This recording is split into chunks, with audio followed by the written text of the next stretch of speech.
What's up, everybody? Final Boss here. Welcome to card review number 3. Today we'll be reviewing 1990 Bowman Frank Thomas rookie. One bind only. Everybody knows the rules. So, just gonna have my crack at this card. It's a pretty card. It's not crazy good, but it is a sentimental card to me, and it is one of the cards that I do value and treasure in my collection. I know, like, most of you guys are like, well, why you bring this normie card? It's such a normie card. Like, who cares? Well, I care. So, yeah, even if this card review gets 0 views, I don't care. I'm just doing this because I treasure this card.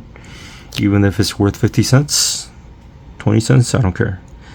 I know this is not a super in-demand card. I chose this for personal reasons, and it has a special memory in my heart. I did not grow up super rich. My parents raised me fairly modestly, and this was a special memory because it was one of the few times that my mom decided to do something out of the ordinary, and she actually spoiled me this one time. My mom was always very frugal with money and made sure that we would never be in a difficult financial situation. She was a money manager in our family, and even though my folks never made that much money, we never went hungry. We never had, if I needed money for school or whatever, we always had something. Even after we had to cut other parts of expenditures and all that stuff. Anyway, I was able to get this card because I followed my mom to Costco one day. It might have been called a Price Club back then. Yeah, one day it just turned into Costco, and then it used to be called Price Club. But anyway, I don't know if it was Costco or Price Club, but Price Club back then. I knew I was lucky to take my mom, follow my mom that day, because I don't know, she was in the mood to kind of spoil me. So I never got a lot of toys as a kid. I was lucky to have like one pretty decent gift for Christmas and one good one for my birthday. You know, when I hung out with my friends at church as a kid, they would always have all the action figures. They would have all the Teenage Mutant Ninja Turtles, all 4 of them. I only had near Leonardo. And they also had like the bad guys, the villains of, you know, the Turtles. Anyway, they had all 4 Ninja Turtles. They had all the villains, Rocksteady, the Rhino, and the Bebop. He was like pig, wild boar, and then they also had Master Shredder, the ninja or the samurai guy. I only had Leonardo, man, and you know, which was my favorite turtle, but at the same time, he was lonely. He had no one to fight, you know, so. And enough of this sob story, but I always envied my friends for having the cooler toys. But I would save lunch money for baseball card packs, which went for like 50 cents back in the day. And usually the liquor store across the street from my church only had Topps 91 cards, which was the only cards at the liquor store. And I'd go there exclusively for baseball cards and sour power candy. You remember those, you know, like red vine looking things, but they had like sour stuff in it, and those were so good, man. It was like 10 for $1, and so if I had $1.50, I'd get a pack of Topps 91 and then 10 sour power. Anyway, I followed my mom to Costco one day, and she got me a whole box of 1990 Bowman box baseball. It was a special moment for me. And I remember just sitting down on the floor on the carpet in my apartment and, you know, opening it up, looking for this card. I'm pretty sure this is the exact copy. I may be wrong because I commingle some of the cards from my collection, and this is the only one that's remaining, so I'm pretty sure this is the one. But, you know, it's special because my mom now has dementia, and now I help take care of her. Every memory that I have with her is special now that I'm getting older and she's getting older. And I'm realizing that our time on this earth has its limits. So this one goes out to you, Mom. I love you. So let's review Bowman Frank Thomas rookie 1990. Visual appeal. This card is nice. I mean, it's a very pleasant card. It captures Frank Thomas's friendly nature, his magnetic personality. Beauty wise, I would consider this pretty average. Nothing super special about it. It's a very basic baseball pose. You know, it's not an iconic card by any means. I'm not in love with the Chicago White Sox uniform at the time, but it's nice, it's pleasant, it's cool, you know. So visual appeal wise, I gotta be fair, can't be biased. It's a 10 out of 20. It's just very average, very basic. Scarcity rarity wise, you know, once again, this is peak Junk West era. PSA Pop Report says it's 4,574, you know, graded at the time of this recording. I know Ken Griffey Jr.'s rookie is like 10 times more numerous, but don't let that fool you. Ken Griffey's Upper Deck 1989 is like 100 times more in demand than this card. So this is a very common card still. It's not as numerous as the Topps version. You know, this is the Topps version right here. This is an iconic card for it. When it comes to Frank Thomas, this is the iconic card. And then also the 1990 Leaf. 1990 Leaf was the it card back then. It was the one that everyone wanted. That in 1989 Ken Griffey Jr. Upper Deck. Those were the two cards that you wanted early 90s.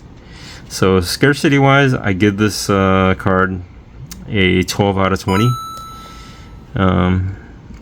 It's not super scarce. So anyway, next, merit wise, Thomas got 2,468 hits, 419 on base percentage. It's good, but his more impressive stats are 521 home runs. He's part of the 500 home run club, and his lifetime batting average was 301 batting average. It's good, you know, very good for a Hall of Famer, for a baseball player. I mean, for merit, Frank Thomas, he gets the 10 out of 20. He doesn't have crazy numbers. He was a great player, but as far as Hall of Famers go, he's just pretty good. Career WAR is 73.8, which is good, but as far as Hall of Famers go, it's not like, wow, superb. It's like he's the GOAT. He's not in the GOAT conversation. So anyway, Frank Thomas is a great player. He's not the best. He's not in that conversation. So anyway, for merit, he gets a 10 out of 20. Collectability, Frank Thomas was liked by almost, it seems like, all the players and fans alike. There was very little to dislike about him. Just look at him, man. Like, look at the smile. Look at him. He just seems like such a nice guy, right? There was very little dislike about him. He was the one that disagreed with Barry Bonds and Bobby Bonilla in an interview, televised interview about baseball players being role models, young fans. He was the exact type of person you wanted as the face of the franchise. He was willing to be the role model to the kids. He was willing to go the extra mile. He was extremely productive. He was also willing to take on the role as a role model for the kids who looked up to him. Whether he liked it or not, he knew that young fans looked up to him, so he decided to be the positive example. And as a man of character to show the kids, I don't think he was ever caught in scandal. So he was like, him and Ken Griffey were like the good guys of baseball. Cal Ripken Jr., like another one. And like these guys were the guys that everyone looked up to. So, but was he as big a star as Ken Griffey Jr.? Did he put up the untouchable numbers that Barry Bonds or Ricky Henderson put up? Although he was a nice guy, although he was very productive, although everyone would love to have him in their franchise, he did not put up those numbers. So as much as this character was something to be admired, it only goes so far, especially decades after his retirement. So for collectability, I give him a 10 out of 20. So final criteria is X Factor. This is probably Frank Thomas's third most famous card, maybe even further down the list, I don't know. First most famous card is probably the Leaf, 1990 Leaf. I'll put it somewhere here. I had a PSA 10, but I sold it. I just couldn't qualify keeping that. I sold it to pay for that submission, to help pay for that submission. Along with the 1989 Upper Deck Graffiti, the 90 Leaf Frank Thomas rookie was the card that everyone wanted in the early 90s. That was my holy grail at the time, because the baseball card shop could not keep it on the shelf. Like, I don't know if I think I probably seen it once, but it was beyond like what I could afford at the time. And also the Topps no name card, but this is the one with the name. I'm sure that one is a very rare card, and also I'll just show you the OPC version, which is the Canadian version of Topps, which I think is very underrated. But that's another story, another time, for another time. This is a cool card if you ever have a chance to pick it up. So other than that, I mean, this card itself, there's nothing unique about it.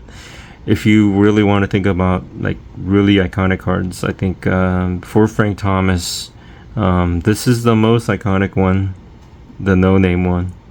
I think the Topps 2020 or something like that, I think they had like a version of this card, or the no name one. And even though it's like the Auburn, like his college uniform, which typically is not as in demand these days, this is a unique card. I mean, like, he's a first baseman, he's tagging someone out, like he's on his knees, like it looks unique.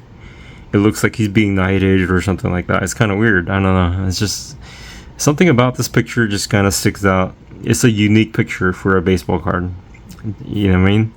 So overall star for the uniqueness, X Factor. There's nothing unique about it. It's an attractive inoffensive card, but nothing stands out. For X Factor, I give this a 10 out of 20 again. I give it an overall designation. So overall score for Frank Thomas, 1990 Bowman. Overall score, I give this a 52 out of 100. Or a grade of 5.2. I give it an overall designation as a mid. If you already have it, keep it.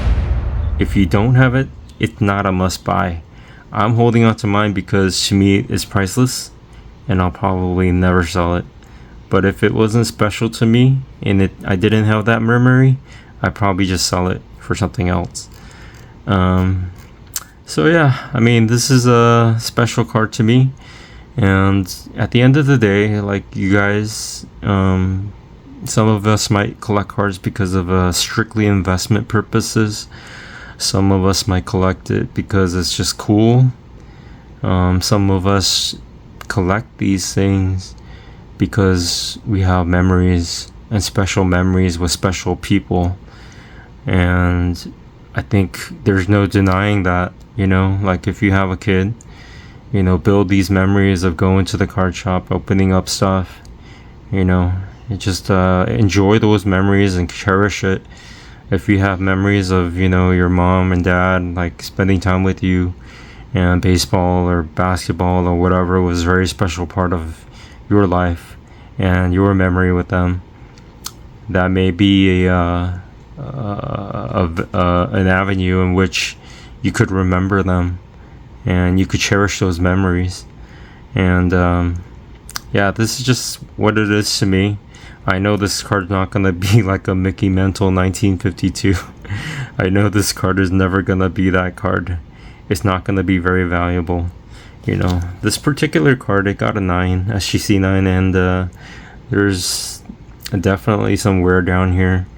If you microscope it, it's not like a crazy good condition card, and it's okay. I think it gives a character. I think it just shows that it's been through some stuff, and all the memories that we've had. Maybe those are just remnants of those memories. And anyway, at the end of the day, collect whatever you like and collect the way you like. And just remember that, the important things in life are not just the material things, but the memories that we have, that we could remember, the people that we love and the special moments that we have with them. Anyway, hope you guys have a good one, guys. Take care. God bless. See you soon.